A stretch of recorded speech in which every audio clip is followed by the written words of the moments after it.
Hello and welcome back to another episode of Fully Booked, the Hidden Gems author podcast in which Craig Touch and myself, Roland Hume, chat some of the interesting figures and leading lights of this crazy industry of writing and self-publishing. And today we have a very special guest calling us all the way from Estonia. And she is MC Paas. She is an actor, writer, and a coach, and an author of some really thrilling, cool, dark romances. And dark romance is like a big a genre that I'm particularly into. So MC, welcome to the show. How are you doing today?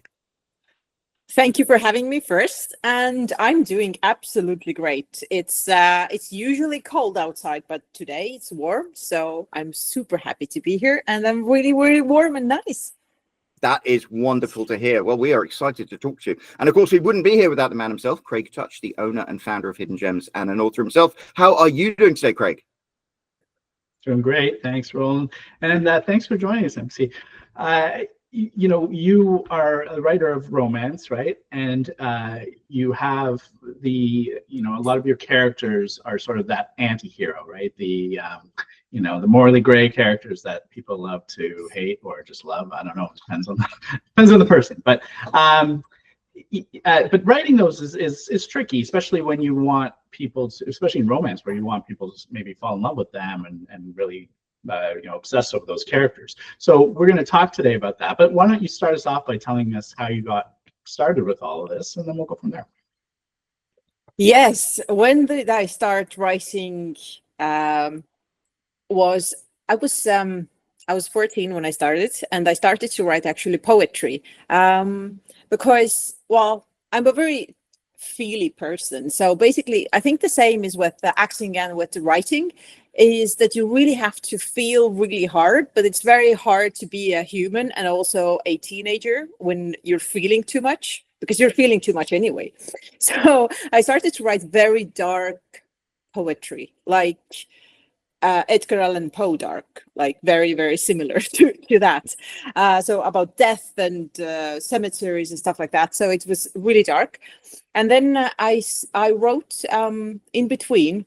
I wrote a fantasy trilogy that I haven't showed to anyone yet. Ooh. Yes. It's art. Well, actually, the artist read it, so she drew the picture after reading it. So she's the only one who has still read it up to date. Only one person has read it.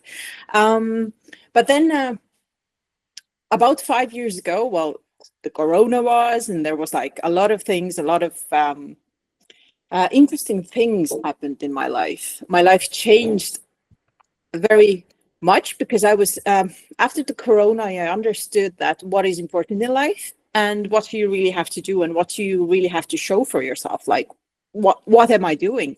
And I discovered myself working in a very high position in a business and realizing or making other people's dreams true. And I was like, this is not really me. I like to chase my own dreams. So I came away from there, and then I started to write. And then I don't know how, but these books just came to me. So first is The Broken Rules of the Hunt, which is like, it's dark romantic suspense. And now I'm actually working on a second book as well. So it's like, I've always written, but those last books just came to me after a very dark time, I guess. I mean, I love dark romance as a genre, and it always astonishes me just how, excuse the expression, how messed up some of the books are. Like, I was with my son in Target the other day, and we saw Hunting Adelaine and Haunting Adelaine up the tops, and I read those, and I'm like, those books are so messed up, and here they are just on the shelf in Target. There we go. It's like it's an unspoken secret, but you want to know just how sophisticated and dark women's imaginations can get. You read dark romantic fiction, and I think it's amazing. So good for you. And also, yes, that's you slightly scare me now. Well, it is. It's like I grew up in a very scary time. To be honest, like back in, I was born in, I'm not going to say when I was born, but I was born in Soviet Union when Estonia was still occupied by Soviet Union. And, well, we sang ourselves free exactly what we did. We sang until we were free of the Russian occupation. And then during those times when Russia was leaving Estonia and we were growing our small country, there was like turbulent times, and people got shot on the streets. Like, I remember one time I went home and then I had to climb over a person who had OD'd. So he was dead on my staircase, and I'd have to climb over. Like, I was like the school child, and I was like, well, Mom, there is someone on the stairs. Like, so like these things, they really shape how you are and how resilient you are for all kinds of stuff like that. So yeah, I haven't lived through all of these things, but it has, like, I don't know, sparked my imagination in a different way, I guess. I can totally imagine that. Yeah, that's amazing. So what is it that you think that, you know, draws people to a dark romance? Because you often think of romance, or I don't know, maybe that's just me, but I always think of romance as being, you know, sort of this beautiful thing and love, and, you know, but then dark romance is often not quite that. Yes, it's the wish to fantasize. I think this, like, the whole romance is built on fantasy. You would never in real life, you would never want this situation. You would never want to be like a mafia princess in a forced marriage. Never. You would never want to do that. But think about like, it wasn't Cinderella. It was like basically in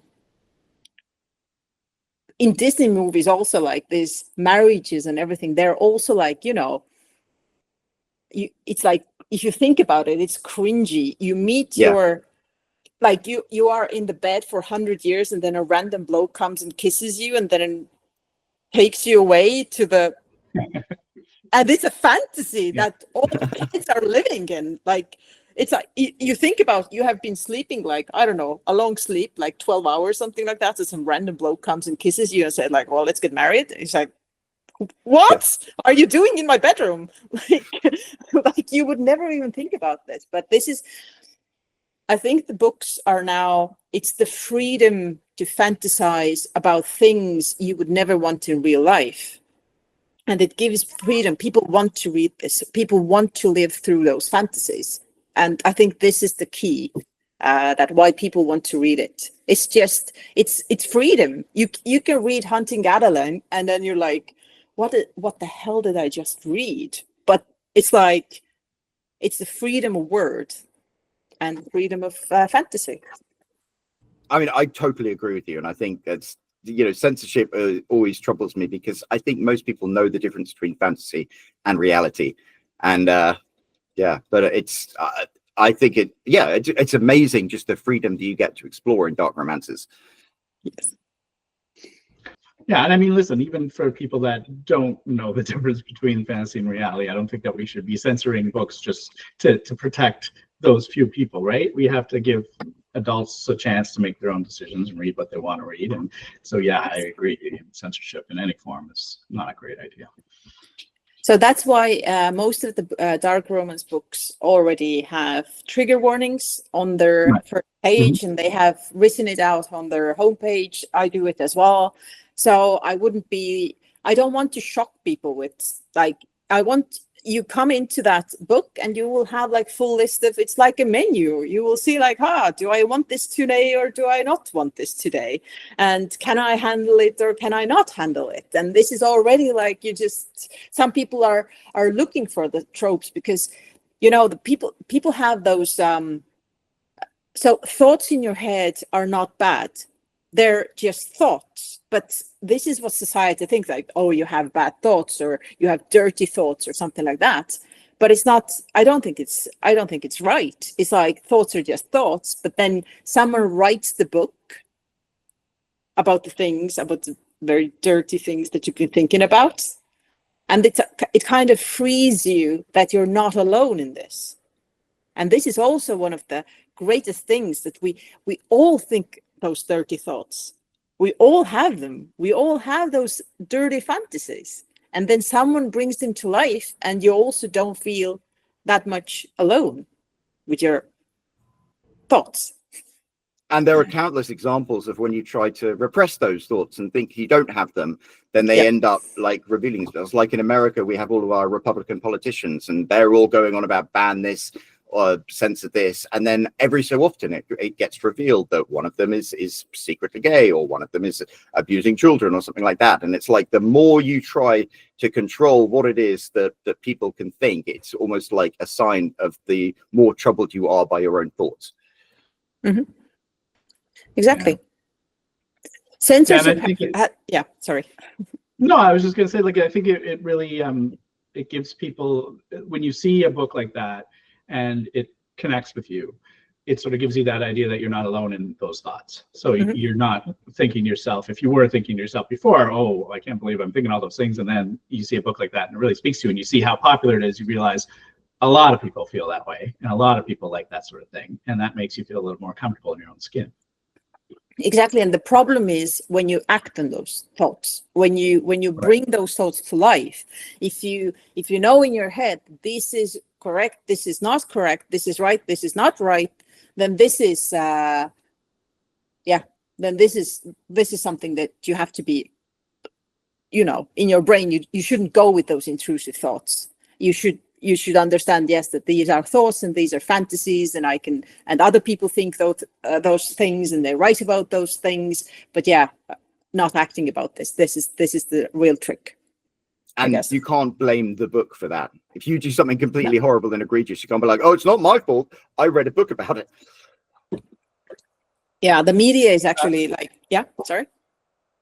No, go on. All right. So the media is also feeding you with all of these things. Like, you're not going to be like, you're reading every day that somebody's like drunk driving.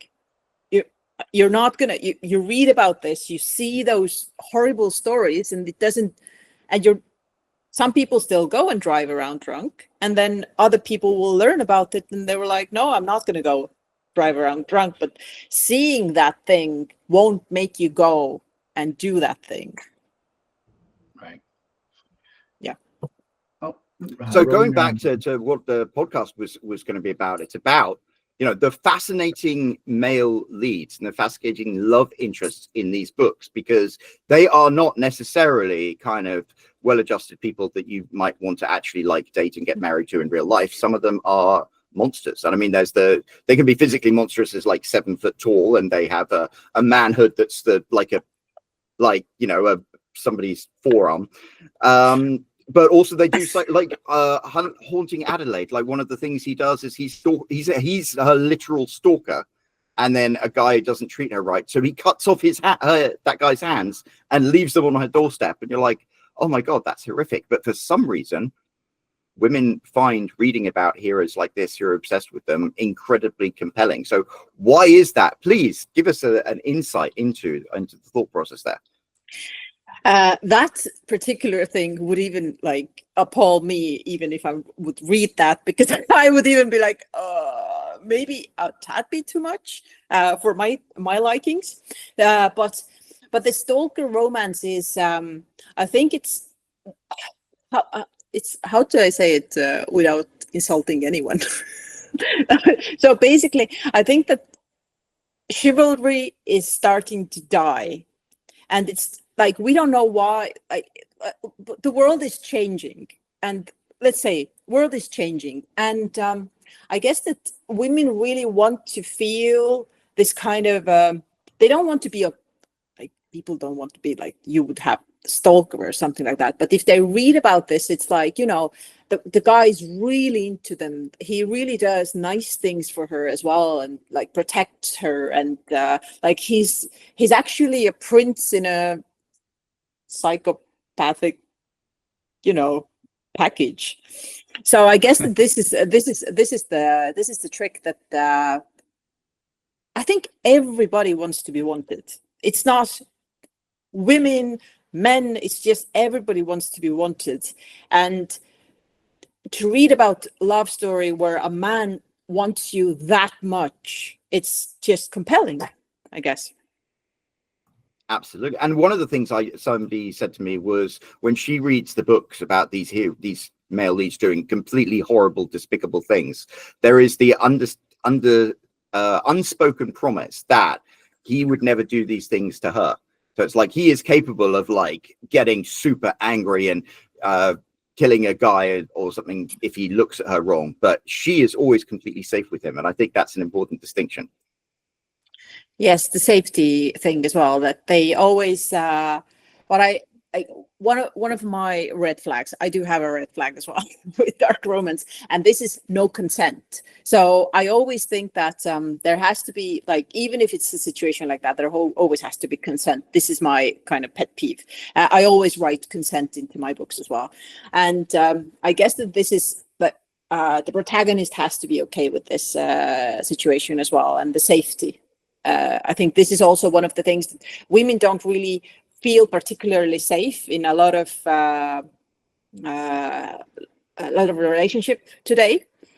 Like when I talk with my friends and anyone from the street, really, like I talk with a lot of women because I am also a coach, and the women who have been attacked in their life by any kind of a man, there's the percentage is 90%, to be honest, even 99. I haven't met any woman who haven't had like any kind of attack towards them during their life. And most people have many. So I think that the safety, the feeling of I feel safe and I feel that the man will never hurt me is also a good fantasy.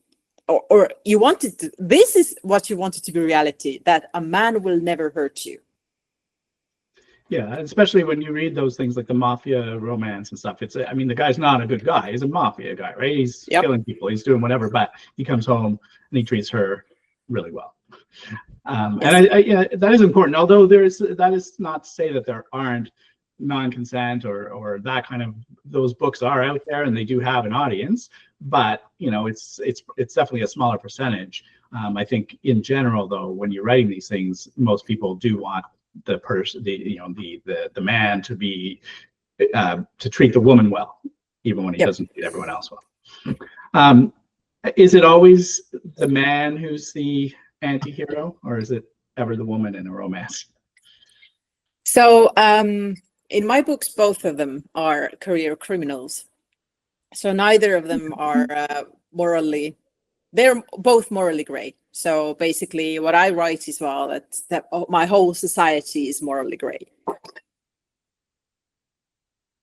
And then how do you write a character like that that doesn't sort of step over the line, aside from the consent issues and all that, but like you don't want them to be, I guess, so bad that people are just turned off completely by it? Yes, like I've read also a lot, but in my books I cannot write a true, like, I find it hard to write a truly sinister character that people would love, but I can write a truly sinister character that people would hate. And so I always give my protagonists redeemable qualities, like one of like that, it's an undercrowd society, but for example, it protects children and is against human trafficking. So there are like two rules that they are always against. And most of my protagonists, they don't kill normal people. They kill people from the society. So basically they kill bad people. And so there's like, you always a question, like, are they really, is it really bad if they do that in a book? Yeah, I mean, listen, we watched Dexter, right? I don't know if you've ever watched that, but yes, he's a serial killer who hunts other serial killers. So, that's how you sort of get around the idea, because you end up rooting for him, you end up liking the character, even though he very much enjoys killing, but he lives by this code where he will only kill other serial killers. Although, there are some cases throughout the series where he has to kill people that aren't, but that's usually to protect a secret, and at that point you want him to protect a secret and keep going. So so I can see that giving them that one thing that sort of makes them not completely evil is what walks the line in a lot of cases. Yes, for me at least, it's they have to have something. And that's interesting. I mean, you mentioned the consent thing, and I know that when you buy a romance novel, it's almost like you read the trigger warnings in the beginning, and it's almost like a shopping list. You're kind of like, oh yeah, I'm into that, so I'll buy this book. I'm not into that, so I'm not going to buy this book. But I think like the hero, maybe the male lead, maybe he there is dubious consent between him and the heroine, but it's not like he's off doing that to other women. It's like he always has eyes only for her. And I think that's another important thing. Yes. They don't like when I've read also some of the agents. I used to pitch also my novels to an agent before I started to self-publish, and they also had like no infidelity. Romance lovers don't do infidelity. Absolutely. Yeah, that is a lesson that Roland has learned himself in his early days. So when I first started writing romance books, I was very inspired by an author called Jilly Cooper, who used to write, they called them bonk busters, and people were always jumping into bed with other people. And I had the hero like that. And it was like all the readers came back and were like, no. It's like he's got to be into the heroine. And from the moment he first lays eyes on her, all other women become invisible. Yep.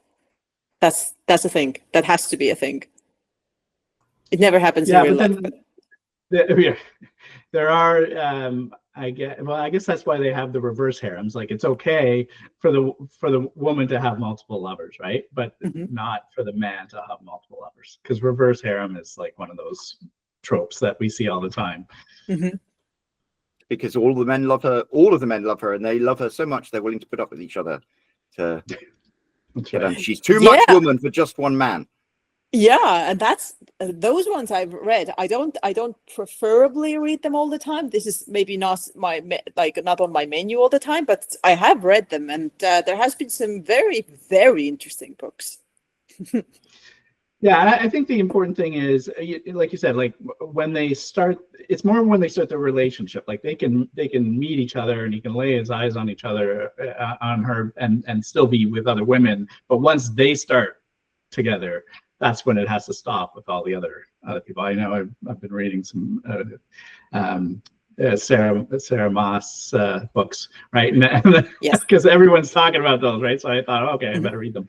And like he's the high fae or whatever, and the girl, like they, before they're together, he is with other people, but once they get together, then that's it. But I think there's that difference too between romance and erotica, where it's a matter of, in my mind, a lot of it has to do with who's reading it, right? Romance is primarily read by women, so it's written for that in mind. And I think erotica, in a lot of cases, is written for men. You might see more regular harems, you might see more cheating and stuff, and it might be more acceptable in erotica. And in my mind, that's because it's the man reading them, right? It's that wish fulfillment or that fantasy, and who you're targeting.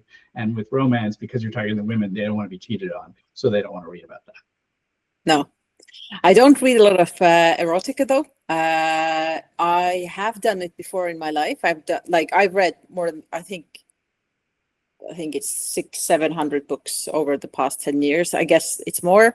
I just can't count them anymore. And I've read everything, like every genre there is. I think I've read it. And with erotica, I don't know if I do agree with this, that erotica is written for men, but I think that erotica is written for all of people who are interested in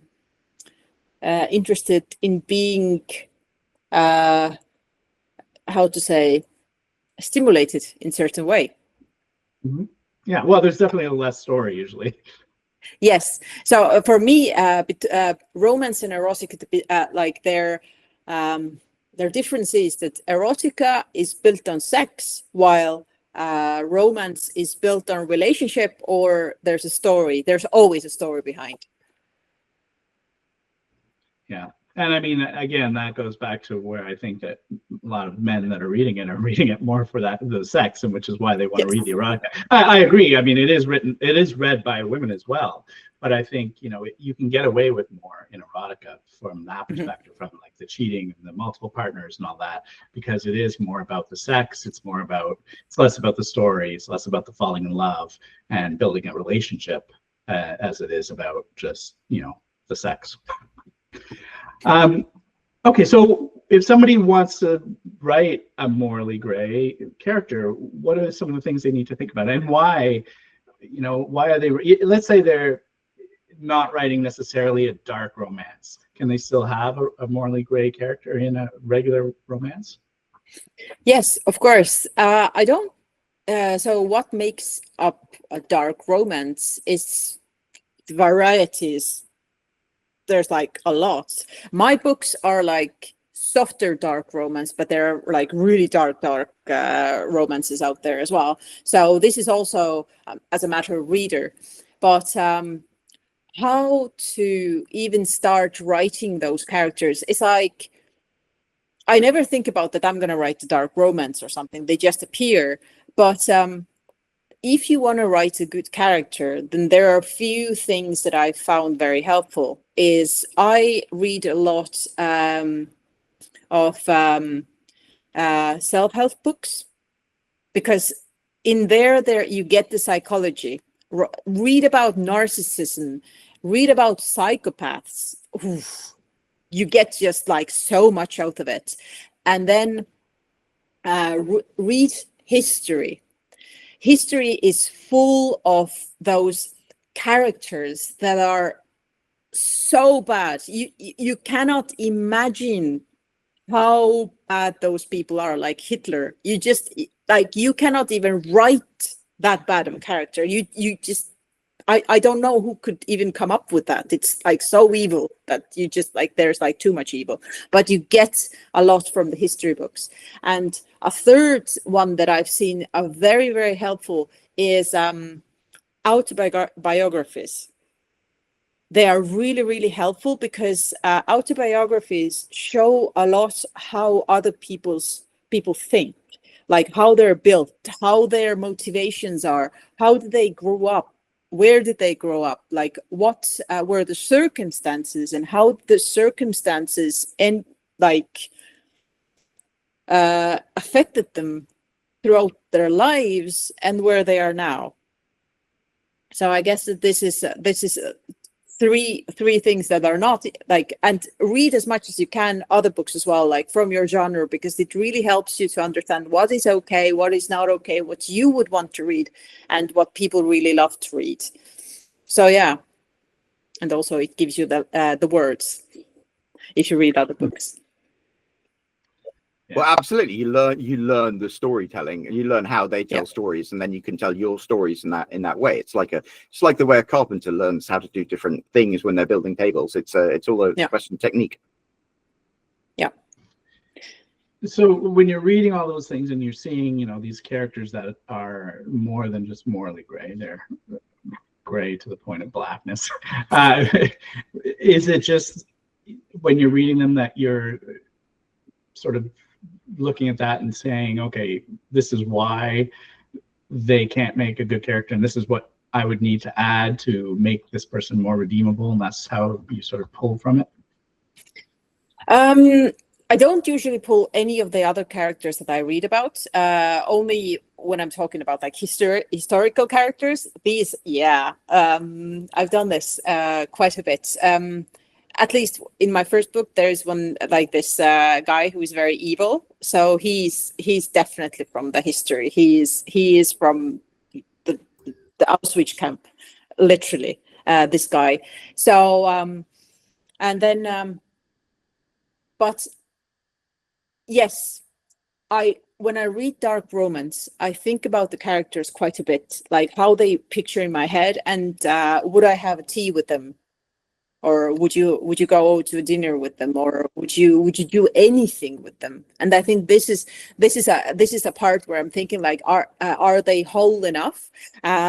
Quite often, maybe it's because I've read so much and I'm also a writer, so I'm a little bit ruined for other people's books as well, because I keep on analyzing those characters, like what are their motivations. I think this it actually might come from the acting. So I constantly analyze them and their motivations, how they're built, and if I feel that they're lacking, I tend to DNF a book, because I just like, if the characters are not built well enough, then I cannot, I think that's a very valid point. Somebody once told me that a good writer is somebody who can create characters that are so that they understand so well that if you put them together and they have a conflicting motive, they want something that basically the story writes itself, because the character, know how this character will deal with this, and you know how this character will respond to that, and it's kind of like they lead the way, because it all comes from characters and it all comes from the motivations of the characters. And plotting is kind of a cynical thing. If you have to plot something out, it's maybe you don't understand your characters enough. Yes, and also right now it's very popular to write trope-based books. So you just you think about all the tropes that you want to have, and you write them in your book. And these are the books that I like. I think I can be 5 or 6 chapters in, and I immediately catch it. Like, this is a trope-based and plotted book. This is not, this is not. It doesn't come naturally. And this is. I'm not going to say the book, but it's. I just read one of my favorite authors. She's such a brilliant writer, and I listened to her book. I listened this time, and it was like I can't do this. Like, I literally forced myself to end the book, to listen to the end of it, because to understand where's the point. I see there are a lot of tropes here. There is I see there is something you want to build, but it never happens. It's like a straw house that in the end just falls together, and it's it's so sad.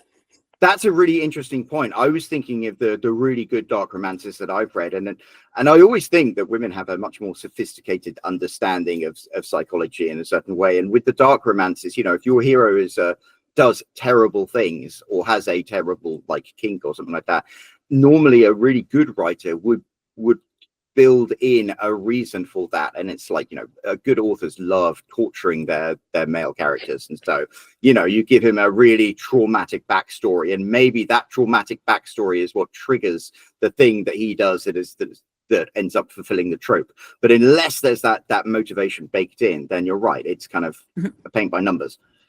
Yep. So that's why 50 Shades of Grey worked. He wasn't bad, but he was still in a love sense, he was morally gray, because he was a sadist. Yeah, he was damaged.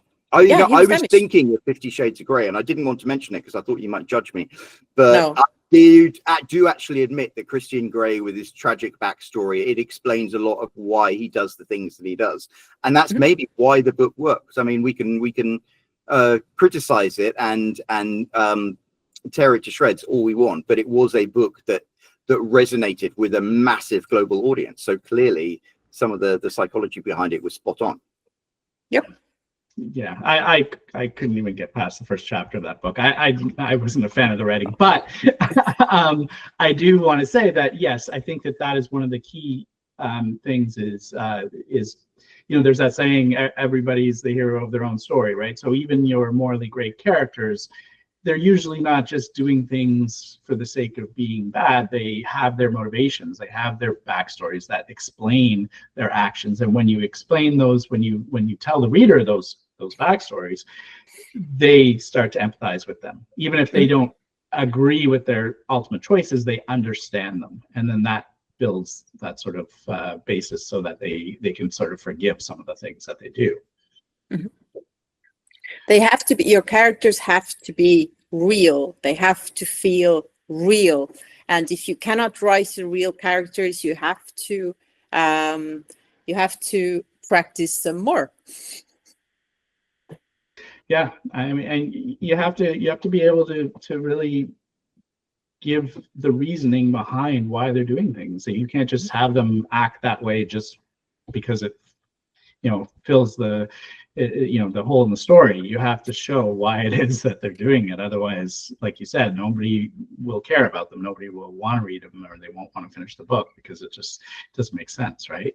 You can save that for those walk-on characters. They don't necessarily need a backstory unless you're, George R.R. Martin, and you can write a very rich backstory for, the person selling tea in the corner. But in general, though, you want your main characters at least to have a real background. You want to feel like these are real people, not just plot devices.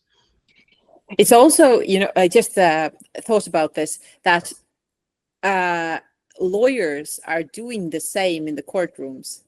They're creating those sob stories, so we would feel like empathetic to those killers and rapists, like, oh, he was raped when he was a kid, or he grew up in a very bad situation and things like that. So this is like how to say, like a very old trick how to make people love a bad person.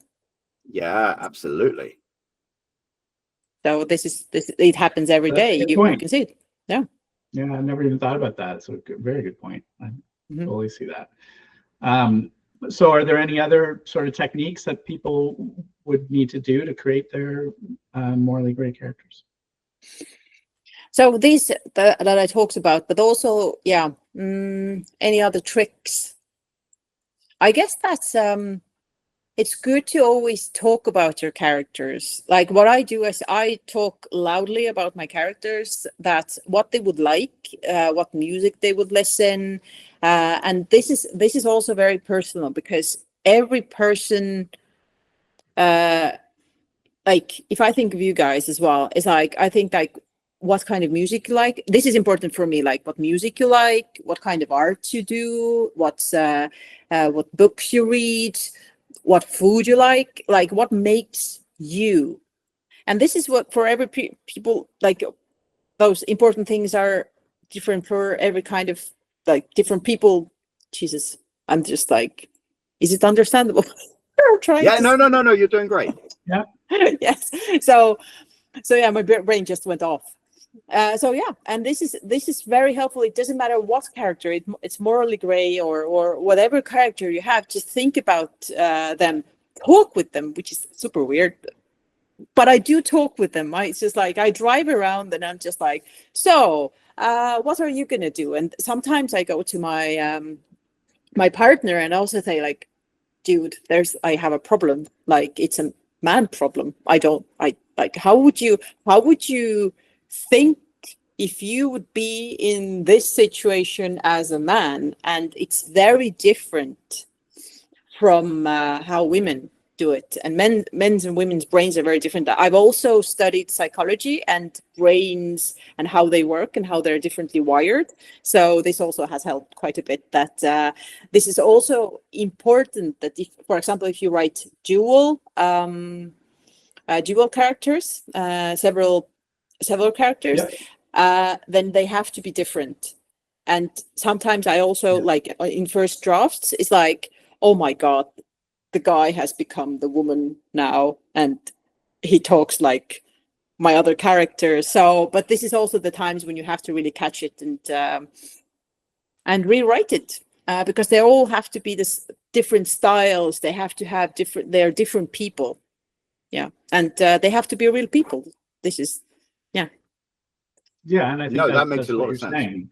If you put in the more backstory, you can add in things like what music they like, what food they eat, that each one is sort of a building block to creating a real person in people's minds.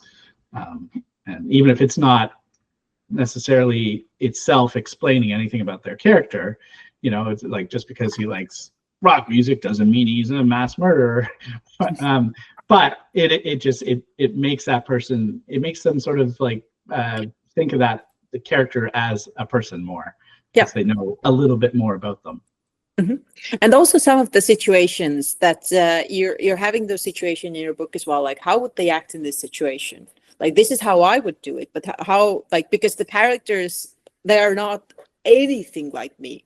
And I really love that about me, because I can do, my characters can do anything. I would never do those things, never. But they are doing those things. And this is also very cool. When I'm writing books, that I'm in a very like bad situation, for example, and I'm thinking like, so what would Phoenix do in this situation?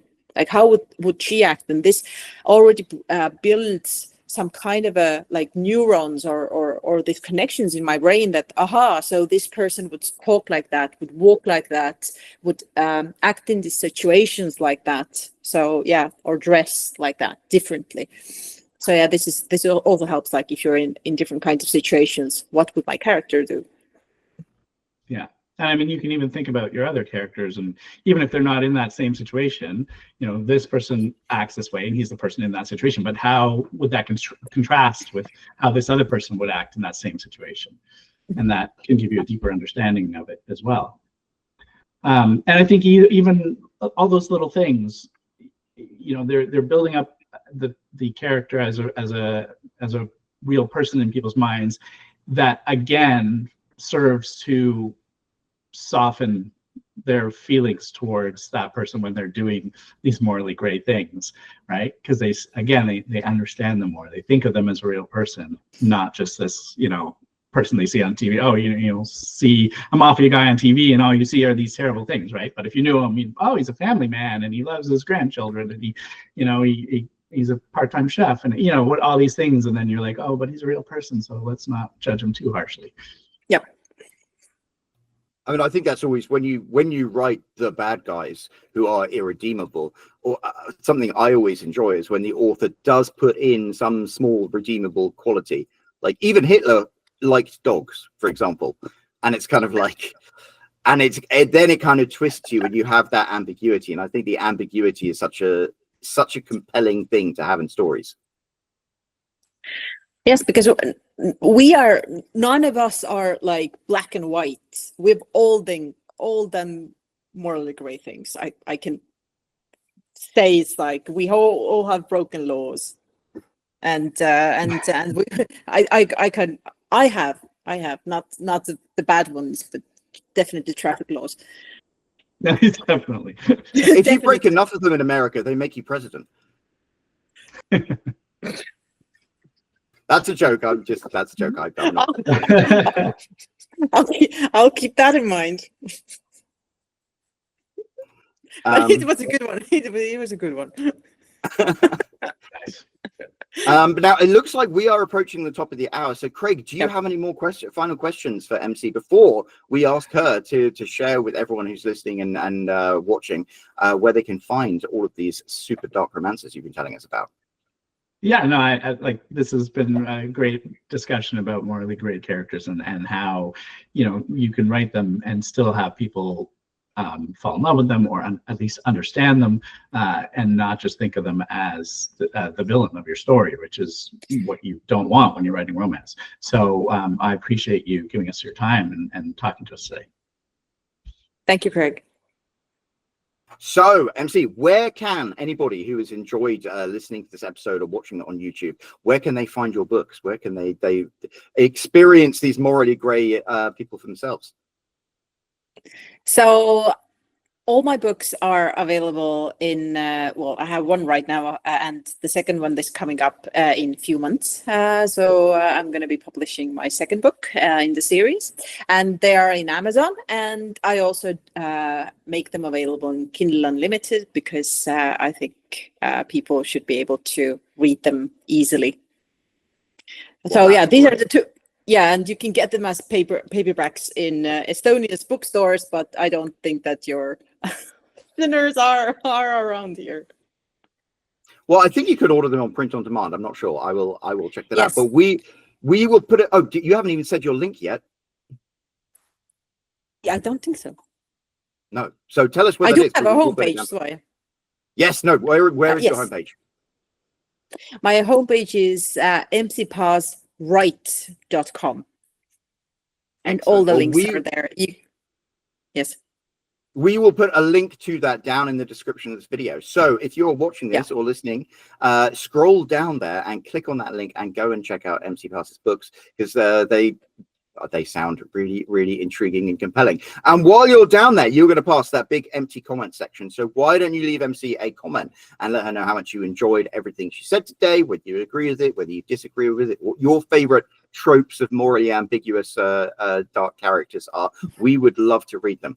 And of course, there's also that subscribe button down there. There is that bell icon. You can click on that to get notified every time there is a new episode of Fully Booked. And don't forget to smash that like button, as the kids say.